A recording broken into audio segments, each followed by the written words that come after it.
Good evening. Thank you so much for tuning in. I'm Emily Molden, the Executive Director of the Nantucket Land Council, and I'm very happy to welcome you to our second installment of Clean Water Topics on Tap. First and foremost, I want to thank our sponsors, Donnellan Family Wines, Ernst Land Design, Cisco Brewery, and the Nantucket Shellfish Association. Without their support, these programs would not be possible. Today's topic is harmful algal blooms and ponds on Nantucket. It is a very timely topic as we are joining with the North American Lake Management Society to celebrate Lakes Appreciation Month throughout July. For those who aren't familiar with our work, the Land Council has been in the business of protecting and preserving Nantucket's natural resources since 1974.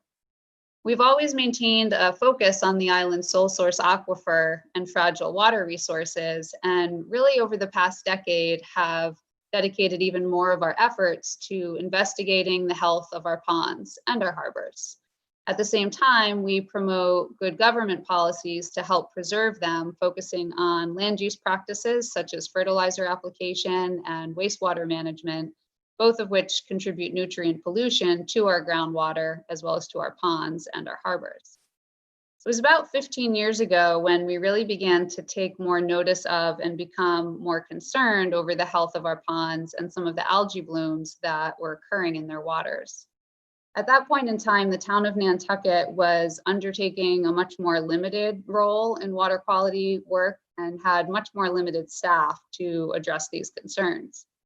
We financially supported our first in-pond survey on hummock and Miacomet ponds back in 2009, which was conducted by Dr. Jim Sutherland, who at the time was an island resident, and to this day is the Land Council's scientific advisor, and also Dr. Sarah Oaktai, the former director of the UMass Field Station.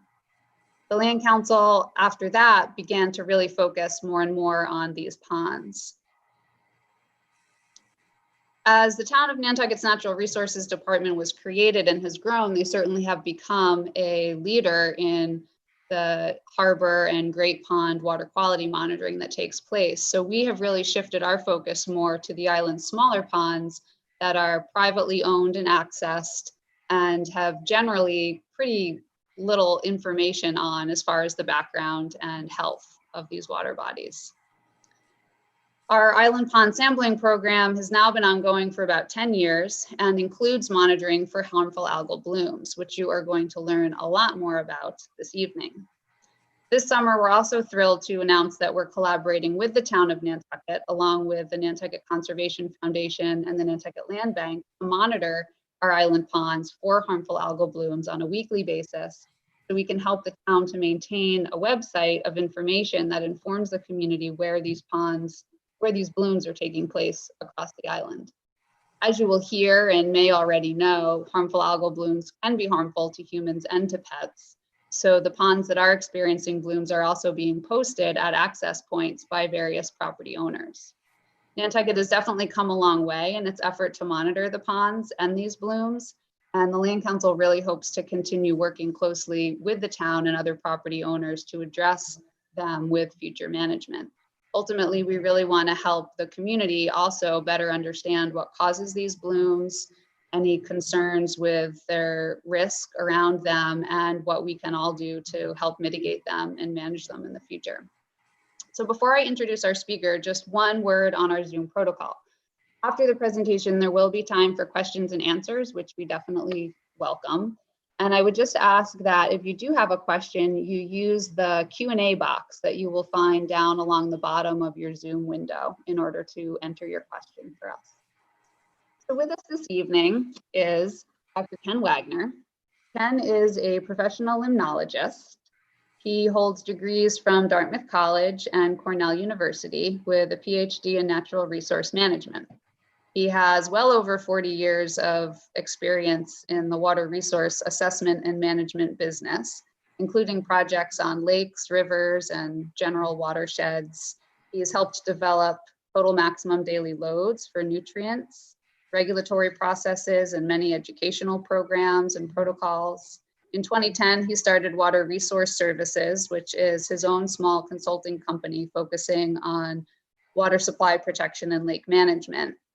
He is the former president of the North American Lake Management Society and has done a series of projects on Nantucket, working with the Nantucket Land Council, the Nantucket Pond Coalition, and the town as well. Ken and I worked closely together on one particular project assessing the phosphorus sources for Miacomet and hummock ponds. So he's coming to us tonight with intimate knowledge of many of our local pond systems. So without further ado, I'm very excited to have him with us. I would like to turn it over to Ken. Okay, thank you. I'm gonna put the slideshow up for you.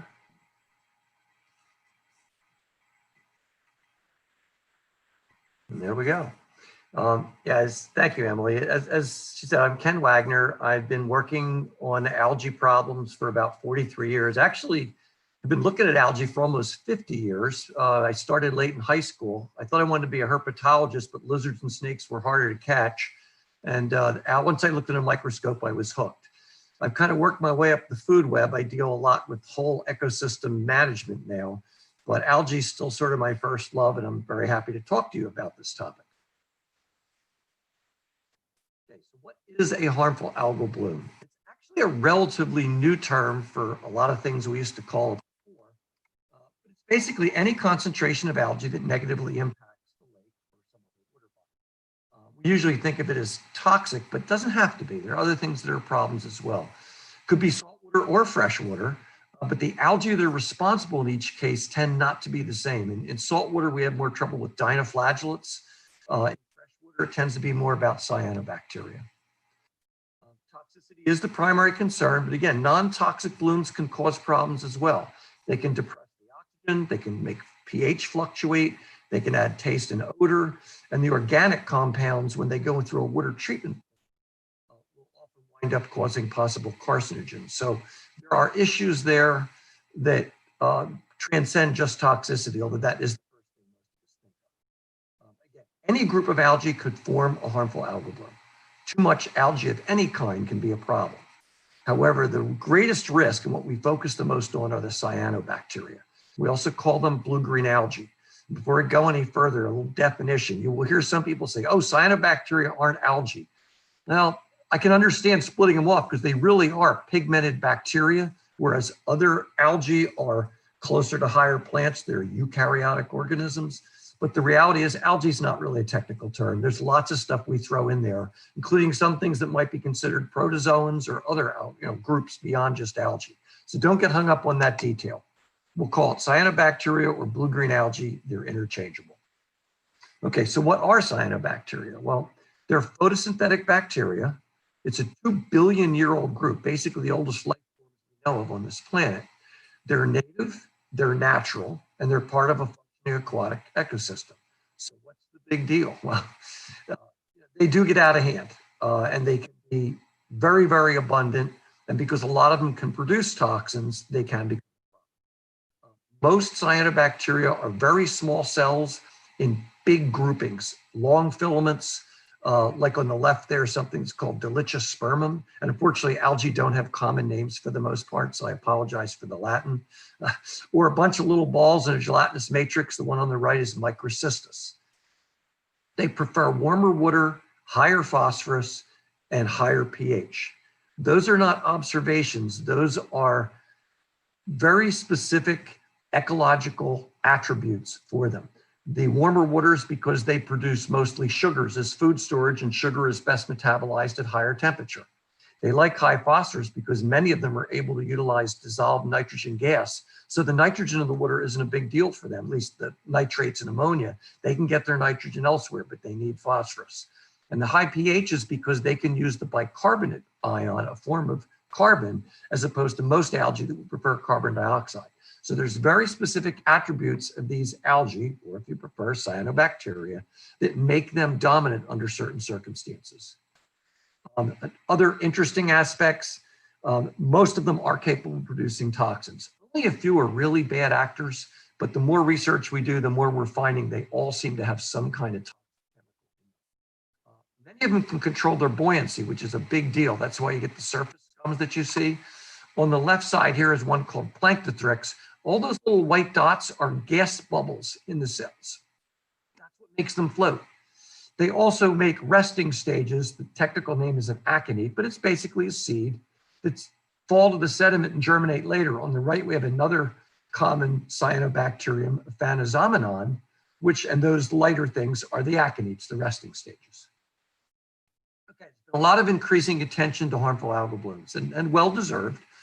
Why is that? I get asked a lot, are blooms becoming more frequent, or are we just doing a better job detecting them? And the answer is yes, it's both.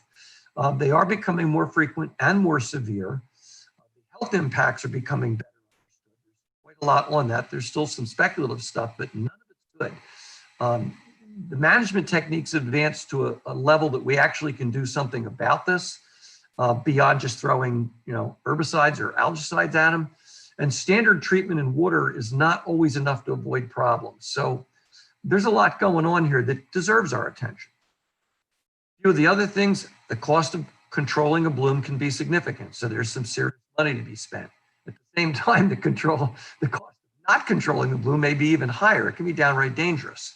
We do have federal and state regulations in many places now that we need to work with, at least for drinking water and to some extent for recreational water as well. And media outlets have certainly created greater awareness. And I put awareness in quotes because you need to be an intelligent consumer of online information. Here I'm showing you the web page from the North American Lake Management Society devoted to harmful algal blooms. This is an organization I've been involved with. Certainly they would love your contributions, but they're not here to sell you anything. They're here to promote sound science in lake management. They will give you a straight story. In the bottom panel here, I've got two stories that I just pulled off the internet. I don't know if there's anything wrong with either story. They may be accurate. The problem is the pictures. I've been working on cyanobacteria for 40 plus years. I've never seen one that looked black like that. Maybe some of them do, but I haven't seen it. But I can tell you for sure that this picture at the bottom is actually filamentous green algae, completely innocuous, very common in many lakes. And I can hear the phone call now already. Oh, we saw a picture online and we have something just like it in our lake. It must be toxic cyanobacteria. We need to close the lake. This is misinformation, probably because somebody just didn't pay attention and grabbed a stock photograph or whatever. And the one on the left is just downright dangerous. Okay, that's a drinking water glass. That is not a health drink in it. That is a very dense bloom of cyanobacteria. Why it's in a drinking water glass, I don't know. You will never see anything like this come out of a tap.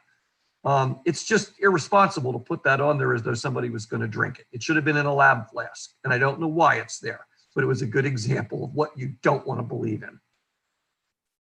Okay, cyanotoxins come in three main groupings, and there's a lot of specific chemicals in each, but dermatotoxins that produce rashes, hepatotoxins that disrupt proteins in the liver, and neurotoxins that affect neurological functions. They're kind of an increasing order of dangerousness. Again, a lot of cyanobacteria produce toxins. They don't all produce the same toxins. Some can produce multiple toxins, and we don't necessarily know why or when they produce toxins. Recent research has confirmed that most of them can produce toxins. Toxin production is not continuous or guaranteed. The triggers are not well understood. I've heard a number of explanations, some of which make more sense than others. The bottom line is we do not know precisely why toxins start being produced by particular algae. So it becomes a problem. You can see the algae, identify them and say they're there, and you can know that they're a potential bad actor, but you can't actually measure toxicity just by seeing it. Well, okay, what is the risk? If I just pick random lakes out of the hat, there's a 1% chance that that lake's going to have cyanotoxins at a level that we would be concerned with. Only 1 in 100. That's still not negligible, but it's not high. If we go to just the lakes where we see visible blooms, you can see the algae in the water. It's greenish, maybe even brownish. That's about a 20% chance. Well, that's 1 in 5. That's not a roulette game I'd care to participate in. But still, it's not guaranteed. It's only a 1 in 5 chance that toxins are present at a level we should be worried about. Of course, lower concentrations of the algae or the toxins may be an indicator of upcoming risk, so it's important to know that they're there. Monitoring algae types and quantity and toxins is important to public and ecological health. Programs for this exist now. The EPA supports one in New England. It's wonderful. Lots of consulting firms do it, towns do it. There are some simple tests that can be done. All of it costs money, but it's worth knowing what's going on in your lake. Okay, what are the actual impacts of harmful algal blooms? Well, contaminated water supplies can lead to increased health risk or treatment costs. But I want to be very clear, the risk of being impaired or harmed by cyanotoxins in drinking water is very low. Drinking water treatment systems do a very good job removing toxins. People have private wells. It does not travel well through the soil. We hear about the bad problems in the media in a big way. Toledo a few years ago. Yes, it happens, but somebody was asleep at the switch there. The processes were in place to prevent that. It just didn't happen. It's human error, not failure to be able to deal with it. Recreation, frankly, I think is a bigger risk.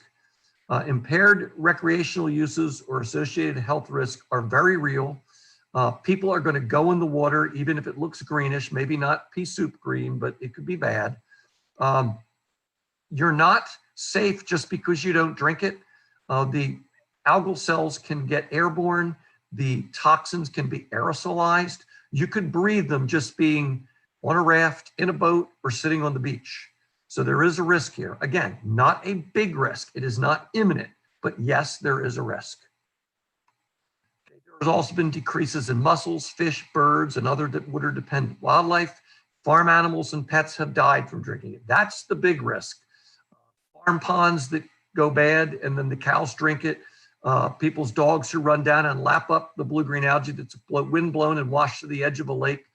Some of it tastes like bubble gum, and they lap it right up, and dogs have died. Very early in my career, again, this is not new stuff. Summer of 1977, working for New Jersey Department of Environmental Protection, I looked at a sample that was full of microcystis. I said, wow, this could be toxic. We don't have toxin testing at the time, but I think we should warn people. My supervisor said, you went behind the ears, kid, and I was. Go back to the lab and shut up. We're not going to unnecessarily alarm the public. 2 days later, several dogs died drinking the water in that lake, and there is my supervisor on TV saying, yes, we've determined it's a potentially toxic bloom of microcystis. We could have prevented that, but we decided we didn't need to tell anybody at the time. Nowadays, we speak up. There's been a loss of property value and decreased tax base. There's some excellent literature out there actually showing how to calculate that.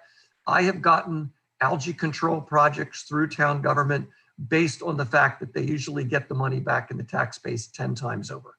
What you spend on your lake to improve its quality comes back to you invariably. But there are very real ecological, human health, and financial threats from harmful algal blooms that it pays to be aware of. All right, factors that spread harmful algal blooms. Well, I mentioned already the warmer temperatures. That's a global warming climate change thing. It's real. We can have a healthy debate over what's causing it, but the reality is we are getting warmer temperatures, and this favors the cyanobacteria. Increased nutrient inputs. We have more fertile water. Showing there a shot of farmland and a shot of urban areas, suburban areas, even natural areas will still contribute. But we get a lot of it from farming and a lot of it from urban areas because stuff washes off the land and into our waterways. Keeping the phosphorus in the soil on the land is a good idea. Anything we can do to manage our watersheds to minimize the inputs to our lakes is a good idea. And then internal recycling. This one I could spend a whole hour on. The point is these inputs from the various watershed sources wind up on the bottom of the lake. Many of your lakes don't have much of an outlet.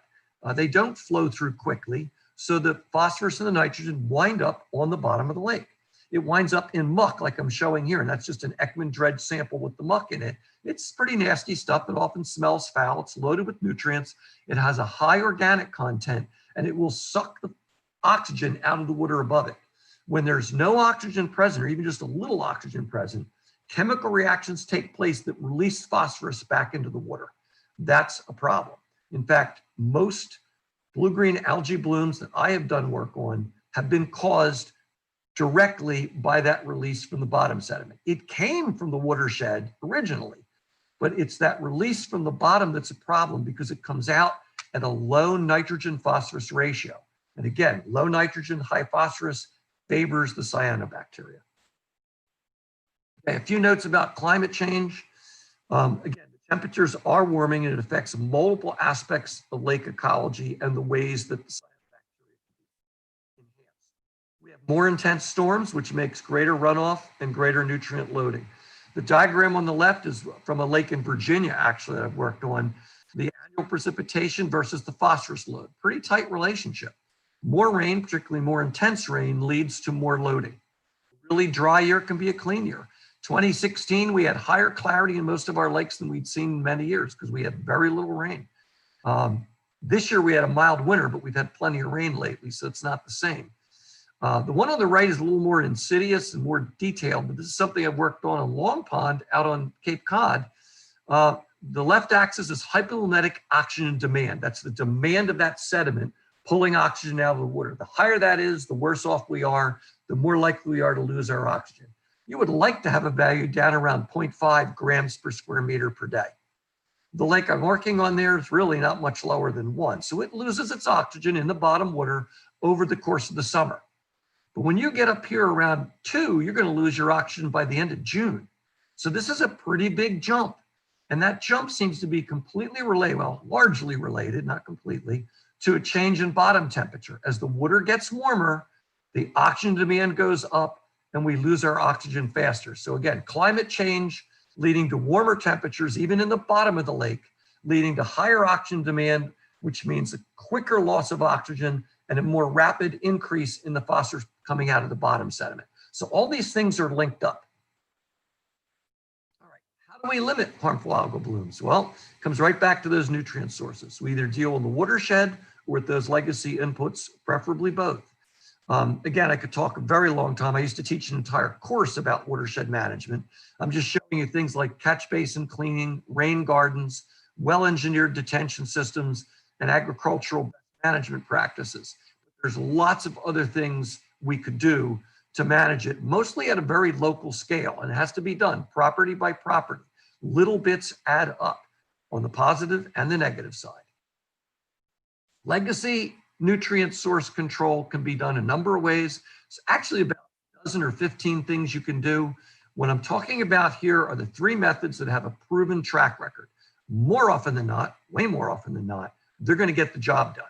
There are other things, sonication, various enzyme strategies with bacteria. I've seen them work. I've also seen them fail spectacularly. So in terms of a track record and knowing what you're going to get, dredging is the best. It removes the legacy sources, take the sediment out. Very, very expensive.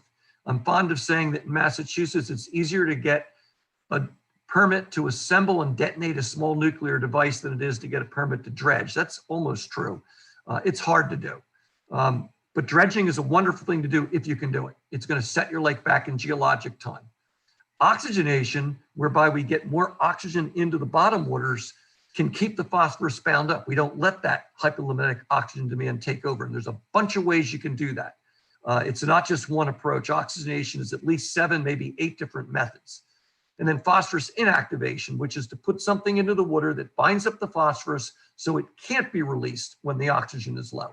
Most commonly we use aluminum, but there are other choices. Again, research and application of the last 3 decades has advanced these approaches, the ones above, to what I would call reliable status. We know what we're doing with them. We know what the results are going to be. An example here, Long Pond, the same one that the hypomimetic oxygen demand data came from out in Barnstable. By treating with the barge and adding aluminum in, here's the algal data going back to 1997 and then 2007. The treatment was done in fall of 2007. Since then, and this blue bars indicate the blue-green algae, and you would not like to have more than a couple thousand micrograms per liter, which we certainly did in those years. It's never been there again. All the way up to the present day, we've had just little bits of it showing up. Again, it's natural, it's native, it's part of a system. We have not had cyanobacteria problems now in 12 years. And that's because of that treatment. Now, there were old cranberry bogs. There are certainly homes around it and septic systems, but this took care of a very long-term load that had built up to the point where it was a problem. Watershed management is still important, and they work on it there. But the internal aspect was dominant, and that's what was dealt with.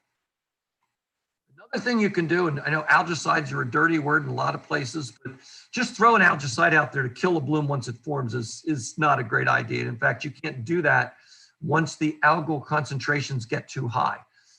The state doesn't allow that in terms of permitting.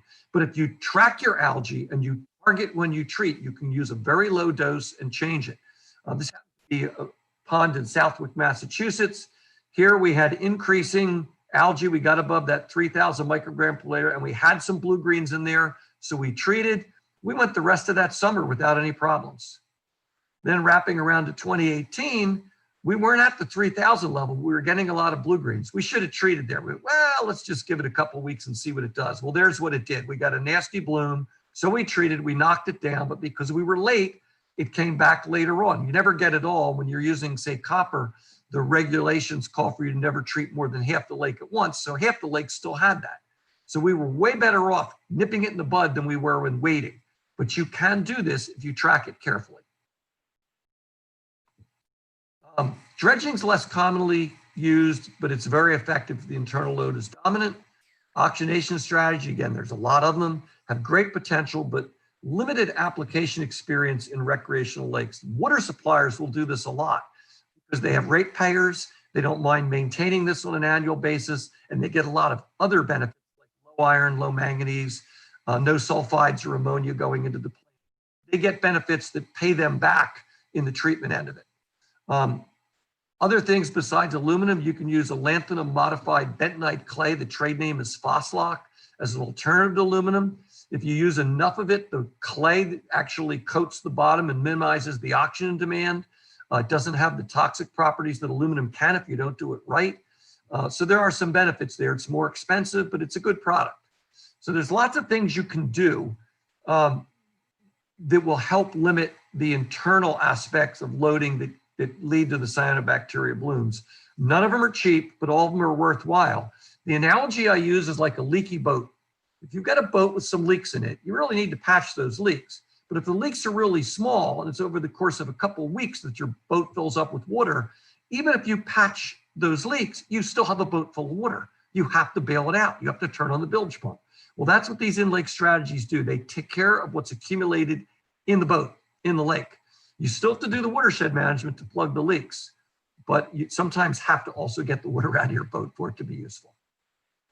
All right, there's a need for action at all levels. The need for national action, I gave a version of this talk to Capitol staffers a few weeks ago.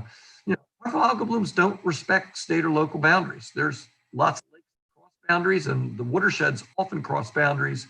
We need to work all over to deal with this. Watersheds are the logical management units, but they're not coincident with political boundaries. When I used to teach that watershed management course, I would tell them they were going to have a true-false question on the final. And it was that political boundaries are a great aid to water resource management. If you answer true, you fail this course. Forget the rest of the test. Political boundaries, town lines, state lines are a real problem in environmental management, and we need to work around that. And then impacts are the same across the USA. Federal leadership and guidance is desirable. We're getting some pretty good leadership from EPA these days. We could do more, but they're on the right track. The need for local action really relates to the relative importance of influences on lake condition in your area, and I'm going to come back to that for Nantucket. It's not the same everywhere. The main driving factors, the suite of factors is the same, but the relative importance varies by lake and locale. The combination level of application of management techniques is going to vary in each case. There is no one-size-fits-all solution. We have a lot of regulations that push us towards one thing, and it does not work in environmental management. The combination of government involvement, conservation groups, and stakeholders is going to vary by lake. You guys are fortunate in Nantucket. You have good, active involvement at the government level in the town. You've got excellent conservation groups out there with an interest, and the stakeholders have the wherewithal to get this done. Issues on Nantucket. All right, you have glacial origin for most of your ponds. Some are connected to the ocean, some are not, at least directly, but a lot of this is what's left over from glacial times. That's not true if you're in Florida or Texas, so it's unique.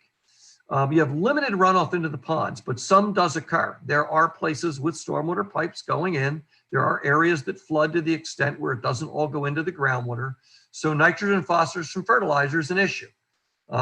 You need to be careful of that and realize that where you don't need fertilizer, don't use it.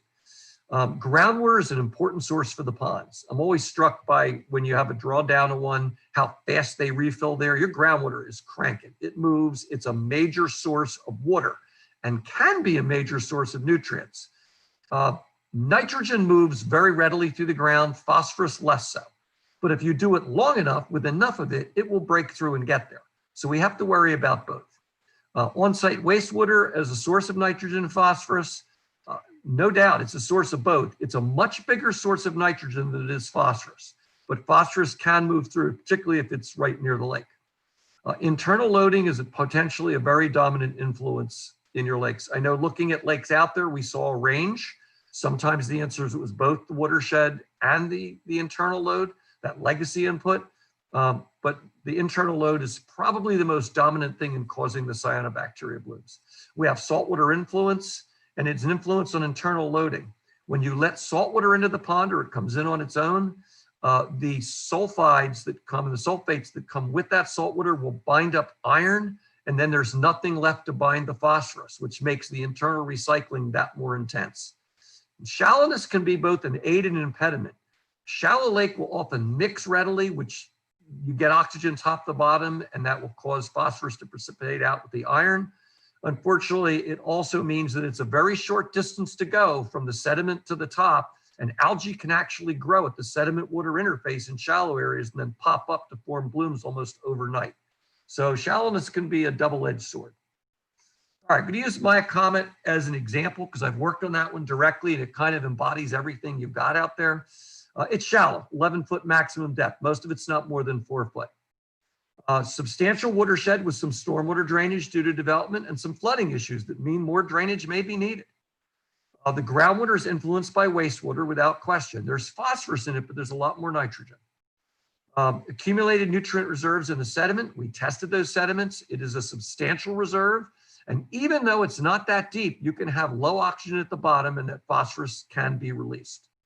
There's a periodic connection to the ocean.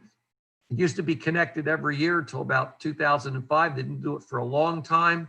We've gotten permits to do that again, so it does help alleviate the flooding. It does help with flushing, but it's not going to change the watershed features. And it's not going to change the fact that that sediment is sitting down there. And now we're letting salt water in. We may actually be enhancing the release of that phosphorus. So doing something about the internal reserves and managing the watershed are both necessary there. It does have occasional cyanobacteria blooms. I wouldn't call them severe on a regular basis. It gets some pretty severe green algal mats, particularly at the northern end, because that's where that high nitrogen groundwater comes in. Green algae love the high nitrogen.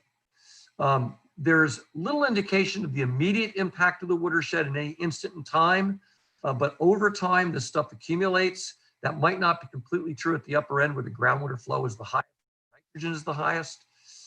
Again, it's had these algal blooms at various times. They're partly linked to weather and nutrient availability. The response time is pretty rapid because it's so shallow. You can go from no bloom to bloom in under a week. Cyanobacteria are definitely dominant when the water warms. I've seen golden algae blooms there in the spring when it's colder. When the nitrogen phosphorus ratio declines, we get more cyanobacteria. And if the water column is stable, that is long, hot, dry periods without too much wind, those suggest an internal loading issue. Nutrient inactivation or dredging would most likely address those blooms. I know there's been interest in doing some dredging at Miacomet. I think that would be a huge benefit to that lake, but yes, it's expensive, and yes, it's a hassle. Okay, steps we can take in general. Well, Nantucket has a number of monitoring efforts underway. Support them. Having data is always better than not. You don't call the doctor and say, diagnose me, you get some tests done. It's critical to monitor the results of management actions as well. When we do something in a lake, it needs a monitoring program to show how well it's working and fine tune it if it isn't exactly what we want. Should promote management of the watershed. Prevention is always preferable to remediation, but you have to recognize the limits. When you have a watershed like Miacomet, it's pretty well developed in a lot of areas. You've got a golf course, you've got a lot of residential areas, you've got a corner of the developed downtown. It's an issue. There's not a lot you can do to truly get rid of the watershed issues when it's largely agricultural or urban development. You can do a lot, but you can't completely reverse the trend. When it's less developed, say the area around Hummock Pond, managing the watershed becomes a lot more feasible, not as expensive, you get a bigger result. Although again, if you have the internal reserves that have built up over many, many decades, those still have to be addressed. Recognize and support the in-lake methods. I know I get into debates in a lot of towns, Nantucket included, about algicides, herbicides, dredging, aluminum. You know, people don't like to put stuff in their lake. I get that. I understand it completely, but you have to deal with these loads or we will continue to have problems. You want to enhance collaboration. I think you do that pretty well in Nantucket, better than a lot of places I work. But you do need to enhance it, get all the relevant parties involved, make sure everybody understands and reach a consensus. Consider the possible action within the context of all known pond issues. Miacomet's a great example. They stopped allowing the annual drawdown of the lake, the spring and fall drops in the water level by breaching the barrier beach, because they felt it was a freshwater pond and you really need the salt water in there. And they didn't really think through the aspects with flooding or flushing rates. So we're trying to bring that back. But there's other things too going on there. You know, there's a lot of interests involved and it pays to consider all of them and to look at all the issues, put them all on the table and figure out what the best course of action is. All right, simple conclusions. You know, harmful algal blooms are an increasing concern for lakes. They definitely represent multiple threats. There's real and substantial costs imposed by those blooms. The key factors include warmer water, higher nutrient inputs, and internal recycling. Successful controls are available. They involve management of the watershed and management of the internal legacy inputs. Plus, targeted algicide use shouldn't be completely off the table, at least as an interim measure. Local through national initiatives are needed. Some of them exist. We got to do coordination beyond the current emphasis on monitoring, though, and get more into watershed controls and in-lake management methods. We need to recognize and apply what we know. And that is the end of the presentation. I think Emily will take over again, but I'll be happy to address questions. Great, thank you so much for that, Ken. Very thorough, covering the causes and some of the impacts of harmful algal blooms and specifically some of our systems out here on Nantucket. I would love to help field some questions if any of our attendees have any. Again, there's a Q&A box down at the bottom where you can enter those questions in.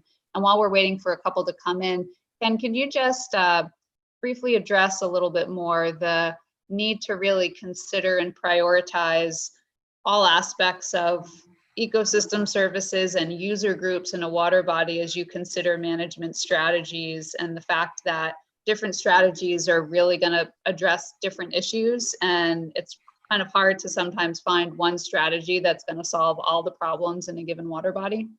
Yeah, exactly right. The two most common problems we have are algal blooms and rooted plant infestations where they get too dense. Rooted plants don't have to be invasive species. If they are, it's particularly bad, but it can be native species as well. Again, algal blooms aren't really invasive in the sense of being exotic or from somewhere else. They're around. It's just when you get serious algae problems and or serious rooted plant problems, those are two very different things. With rare exceptions, the rooted plants are growing off nutrients they pull out of the sediment. The algae are growing off nutrients they get from the water column. So if we take care of the algae problem, we have clear water and the system is shallow. Now light is penetrating to a hospitable bottom and we're going to grow more rooted plants. So the same solutions don't apply to both. When you look at your user groups, you've got fishermen, swimmers, boaters. They all would like the water to be reasonably clear. The fishermen want to catch fish, which means you need a food web that fuels from the bottom up. There's got to be some algae. You just want it eaten by zooplankton, little creatures in the water. They get eaten by small fish, they get eaten by big fish, and we go out and catch them. So you want a functioning system. Swimmers would be happy with a swimming pool, but a lake isn't a swimming pool, and they need to recognize that. So we've got to balance all the user needs, then balance the actual conditions of the lake. I show a slide. It's a kitten looking in a mirror, and the mirror image is this big lion. You can't be something that you're not. You know, Miacomet, Hummock, any of the ponds out there are not going to be Lake Tahoe. They're not going to be Sebago Lake, but they can be very nice. We just have to decide what we want them to be and control the influences on them.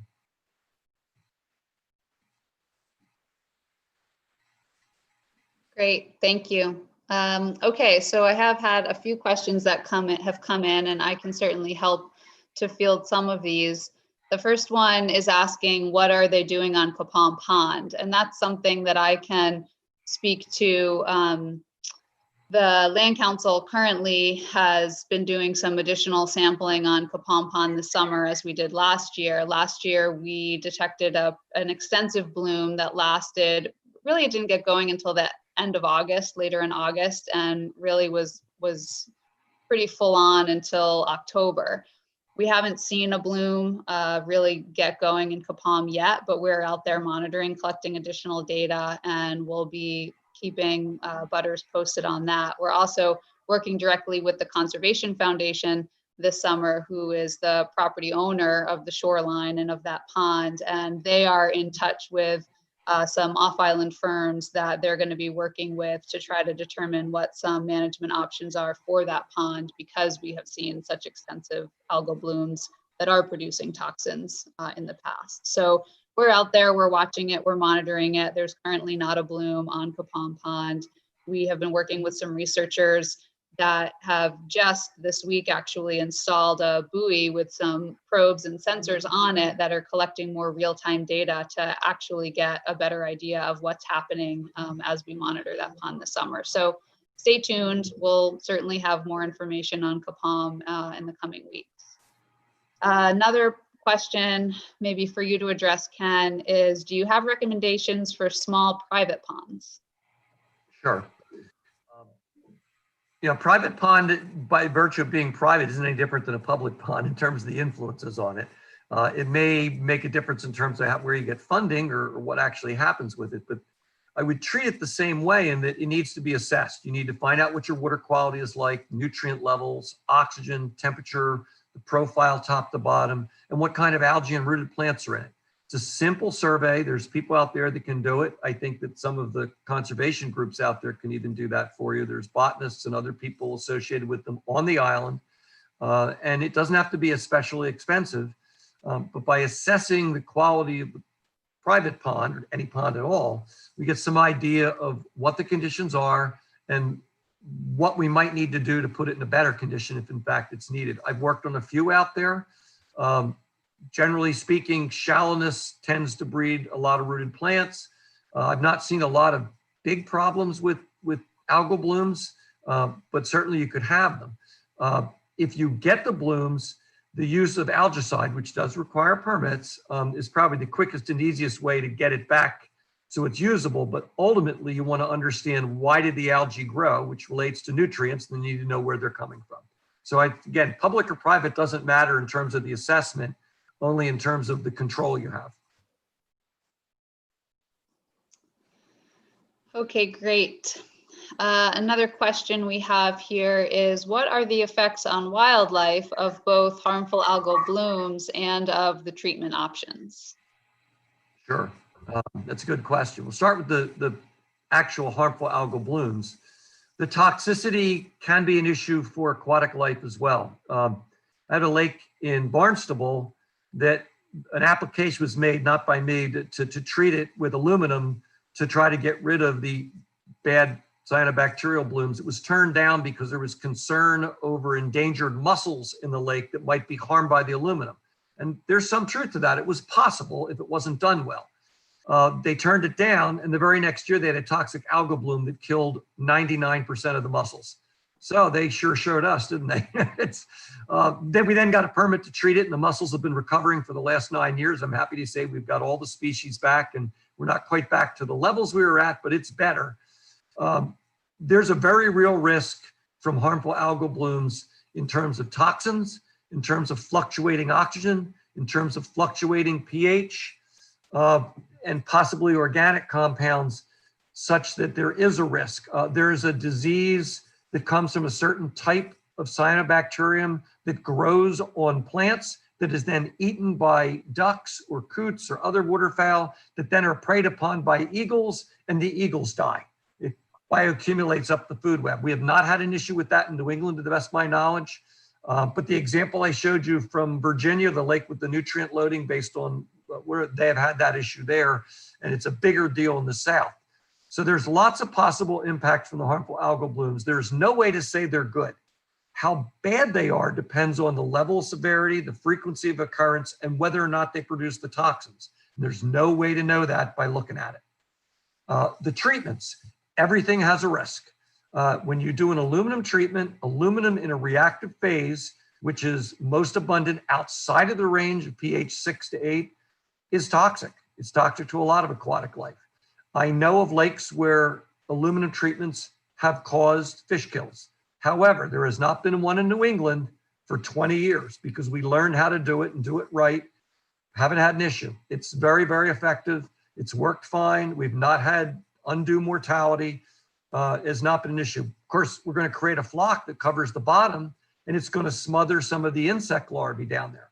Now, if I get rid of some mosquitoes or some midge flies, most people are happy, but it does reduce the benthic fauna that the fish have to eat for a year or two. So there's a depression. There is a negative for just about every positive. There's a balancing act. But the one-shot deal to take care of those legacy inputs often leads you to 10 or 20 years of superior conditions. I find that worthwhile, but everybody can make their own decision on that. Other treatments, putting oxygen in the water is pretty hard to claim a negative. It can never really be a serious downside. But again, if you do it wrong and you cause the lake to circulate more rapidly before the oxygen does its job, you could be moving poor quality water from the bottom to the top and make things worse. So there's even a risk there, although not as much as for some of the other things. Dredging, I mean, you can do it in the wet. And so a lot of things can get out of the way, but it's most effective when the lake is drawn down. And, you're going to really, somebody said it's like burning down the house to get rid of the termites. Well, if it's that termite infested, you might want to start over. Doing it hydraulically, it'll suck up mussels. It might get the occasional turtle, but for the most part, it's not going to be an overarching damaging situation if you do it as a hydraulic dredging job where the lake stays full and you just literally the same way as you vacuum and use air and a beater brush to take up dirt. This basically uses a cutter head to pick up soil and water and pump it to a containment area where it settles. And a lot of things can come back. Even mussels can be thrown back in. It doesn't usually get much in the way of fish, but there's always a possible impact. I cannot tell you that there isn't one. It's a trade-off, and where we think it's worthwhile, it's done some real good. Great, thank you for that. Another question here that maybe we can both speak to a little bit is, can you talk about Hummock Pond's health of water, and is it safe to kayak on the pond? I could start out by saying that this season there has been a bloom detected in the head of Hummock Pond. To the best of my knowledge, it has not spread into the proper Hummock Pond as of yet, but has been detected in the head of Hummock Pond. But in general, Ken, I know you also have quite a bit of experience looking at Hummock Pond's water. So do you want to talk a little bit about its system? Sure. Hummock Pond was the subject of a 604B study. 604B is just a section of the Clean Water Act that provided funds for it. It does get blue-green blooms. They do tend to start in head of Hummock or down in the Narrows. They can move into the rest of the lake. And when the lake is really, really green, that blue-green color or limey green, there is a risk. Now, again, that doesn't mean it's toxic. And Emily, you'd have to speak to whether or not toxin testing's ever done there. But again, 1 in 5 chance. I think if I saw a lake that was really that pea soup green, I would not go in it, and I probably wouldn't go on it either. But that's me, and some people will do it. For the most part, most of the year, Hummock's fine. You'll see green algae; those are not a problem. Even some floating mats, they're not dangerous. Obnoxious maybe, but not dangerous. So it's really about this time of year until September that the risk exists, and I don't know what it's doing right now out there, but you can visually look at it. If it looks kind of soupy, I would probably stay off it. Thanks, Ken. Yeah, we have not detected elevated toxin levels in the bloom at head of Hummock Pond at this point this year. We did not last year either detect any toxins, and there was very little bloom activity actually in Hummock at all last summer.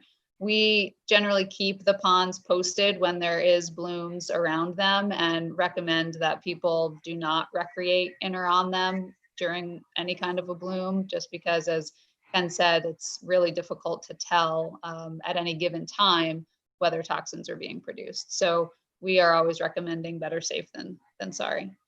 Okay, another question that came in was, if aluminum works, why isn't it more widely used? It seems the easiest solution.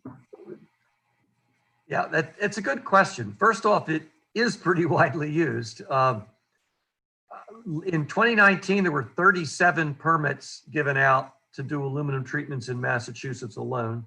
I suspect there's more this year. I've been involved in 4 major projects so far this year for getting rid of the legacy inputs that way. There's also a couple where we do low dose treatments. The reason you're not seeing more of it, twofold. One, you are putting a chemical in the water, and there are towns and places that just don't like that. And okay, it's not necessarily toxic, doesn't have to be if it's done right. It's not being used as an algicide, it's being used to control the nutrients that allow the algae to grow. It's not cheap. A round number, it's actually dollars per gram per square meter dose per acre treated. So you need to know the acre and you need to know the dose, and those are going to vary by treatment. But as a round number, $2,000, $2,500 per acre. So if you're doing a couple acres, no big deal. You're doing 100 acres, that starts to really add up. Most of the bigger treatments are $200,000 to $800,000 operations. Now they're getting hopefully 20 years of benefit out of that. So it, amortized, it works out pretty well. It's getting more popular because it does work, but keep in mind, it only deals with the internal load. If I'm in a run-of-the-river impoundment where the water quality today depends upon the last storm, it doesn't last. If you bail the water out of your boat, but you've got a huge gash in the side and the water's leaking in as fast as you can bail, you have to deal with the leak first. You have to deal with the watershed. Miacomet's a great example. It's about a 50-50 split. When you have that much of the load as internal load, you will have to deal with the internal load to get success. But when a big chunk of it is also the watershed, you also have to deal with that if you want lasting results. So Miacomet's a good example where watershed and in-lake are both really needed. Hummock, I think the internal load is probably more the issue with the cyanobacteria than the watershed. So that one you could do it. But now there's, again, the question's why, I don't know, except that actual practice usually lags about 10 years behind the proof of concept of how well it works. And I would say it's about 10 years now that we can say, yeah, we know what we're doing. So it's booming and it's burgeoning. There's a couple companies that do a lot of this work. And you can do it creatively. You can treat inlets. You can treat the water column with a lower dose periodically. You can do one big dose to get to the bottom sediments.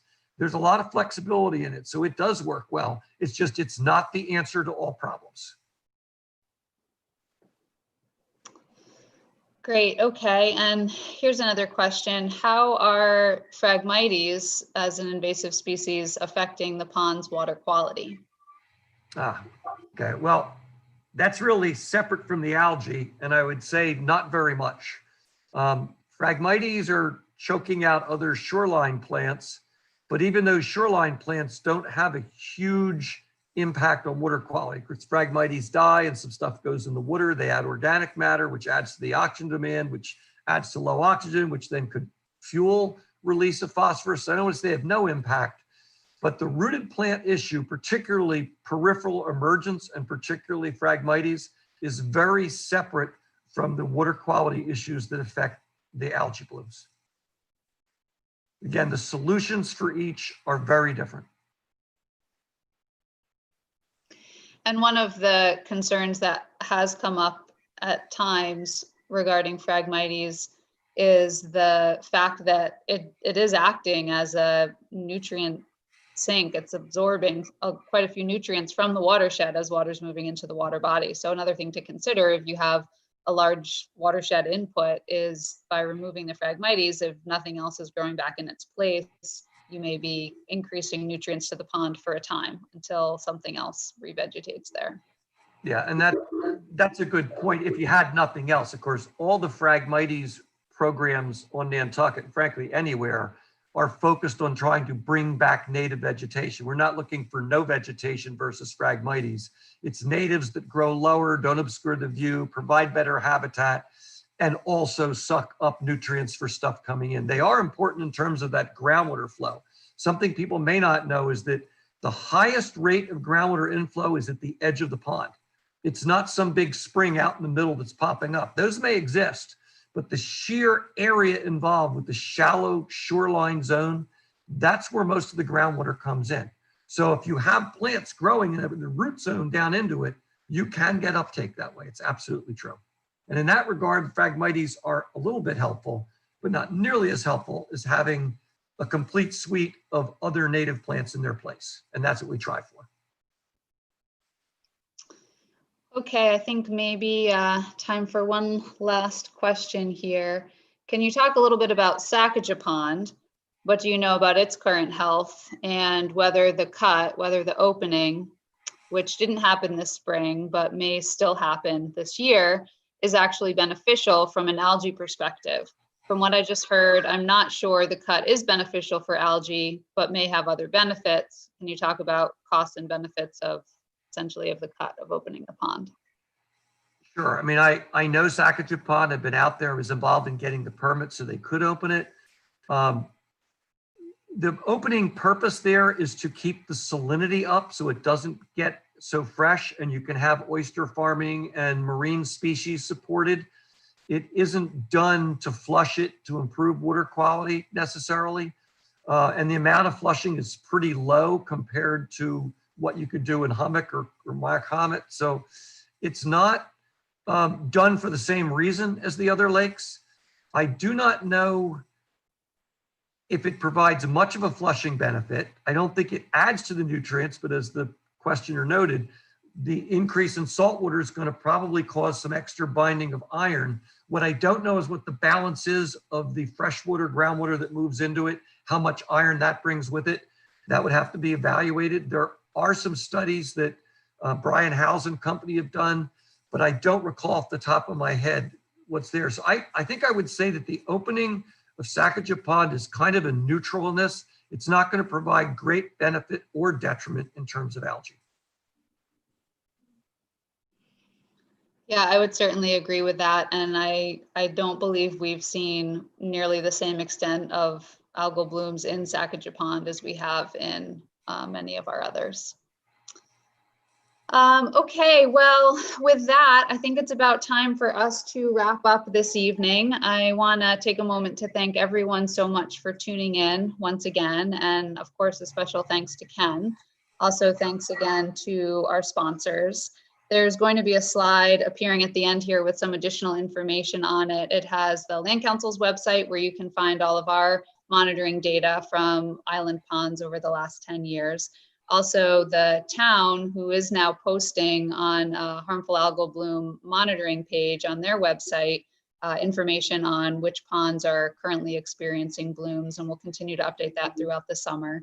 There's also a website for the Nantucket Biodiversity Initiative that has created a new pond evaluation form that is online that allows the community, if you make observations in a pond near you that you would like the town to receive as far as the conditions or any blooms or other sightings, you can use the form on the Nantucket Biodiversity Initiative's website, which the town will receive and be able to respond to and address. Our next Clean Water Topics on Tap is going to be Thursday, August 13th, when we will have a presentation on the invasive European green crab. And not just a presentation, but also a cooking demonstration. So that should be a pretty exciting evening. And I also just want to send a special shout out and thanks to the Nantucket Land Council's Water Fund Founder Circle, who definitely helps to support these programs and enables us to put them on. So thanks again to everyone for coming, and we look forward to seeing you next time.